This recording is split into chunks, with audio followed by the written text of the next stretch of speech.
Cartoons. Today we're going to talk about mistakes and adjustments and things that normally you don't see on a YouTube channel. You know, everybody does a car fix or car tune or car adjustment, and it magically always seems to work out great. They never show really any clips or anything or say or any backstory about I had this happen or this is what happened or this caused this and now I have to fix that. So I'm going to have a little touch-up video on some of the things that I've had issues with during the different builds of my cars. We'll start here with the Camaro. The Camaro is a full ZL1 swap, and blower, transmission, has even got port injection on it. So it's running 16 injectors, 2 computers, 2 dual pumps in the tank, and a full radio in it. So at the time putting it together, everything seemed to be all right. Then I started having every once in a while, I have a StabiliTrak code go off, have a couple of misfires. The car is heavily ran by electronics. So not thinking, you know, that it would be an issue, my alternator does not create enough current to run everything in the car at one time. So if I have the AC on, radio blasting, driving down the road, leaning on it a little bit, whatever, sitting in traffic, every once in a while I'll see my voltage dip. It'll go from 14, 5 down to 10, to 11, to 12. So I called the tuner and talked to him about it, and we came to the conclusion that I could probably have an alternator that's either going bad or it just can't handle the power of electricity that it needs to run the radio and all that good stuff. So I ordered a McMinn alternator.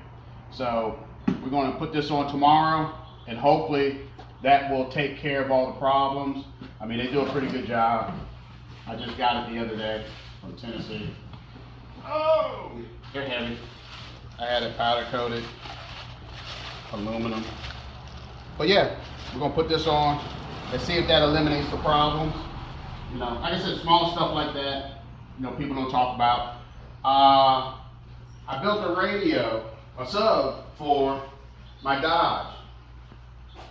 First time building a subwoofer enclosure, I learned a lot, especially building out of fiberglass.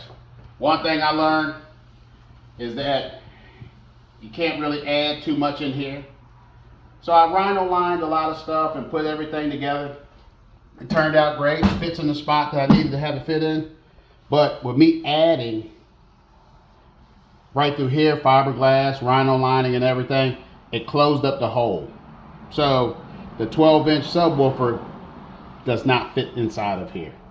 So I could do one of two things. I could either remake this again, or I could buy a different box and have it firing down. I found a downfire subwoofer box from AK Audio. They make a lot of custom boxes.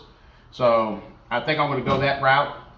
But just putting it together throughout the fiberglass process, putting all the boom mat in there, buying the rings, I learned a lot of what to do and what not to do when you're building a subwoofer enclosure.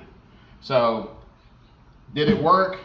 It came out pretty good, but it just won't fit that sub. So it'll be more cost efficient for me to go ahead and spend $100 and get a downfire box. You know, like on this car, I got heavy duty coilovers in it. I got solid motor mount, solid transmission mount. I got solid rear diff bushings in here. It rides like a tank. It wasn't a mistake, but it was something that I was looking for because I was going to take the car on the road course and race. So when you build it and you build something for purpose built, you have to factor that into it.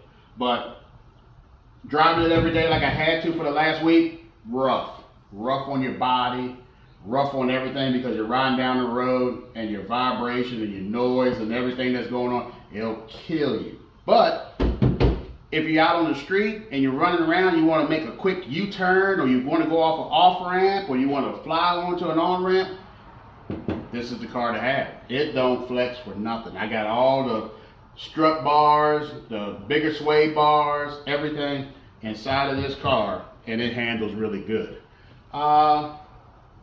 You know, in general, it's always trial and error when you're putting a car together. You can't really just think you're going to hit it on the first time. And there's always a lot of mistakes, you'll have to do it 2, maybe 3 times, and then you finally get the end result you want.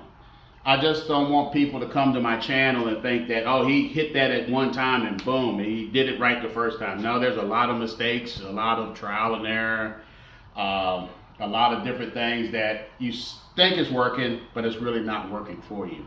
But next thing I'm gonna do, I'm gonna build a crash bar for the front of the Camaro. So I'm gonna take the front clip off, and then I got a buddy at work that can bend tubing, and he's gonna bend some tubing, and we're gonna try to make a crash bar and then an oil cooler setup. That way it'll run a little bit cooler, and put some new heat exchangers in the front. So that'll be my next project. We'll get that going. But I just wanted to do a video about doing things twice, maybe 3 times, or not getting the result that you wanted in the beginning. Because a lot of channels, they'll have you thinking that, boom, I got it in one shot. But sometimes you really don't. Thank you very much. Like always, subscribe, share, like, tell your friends, and see you on the next time.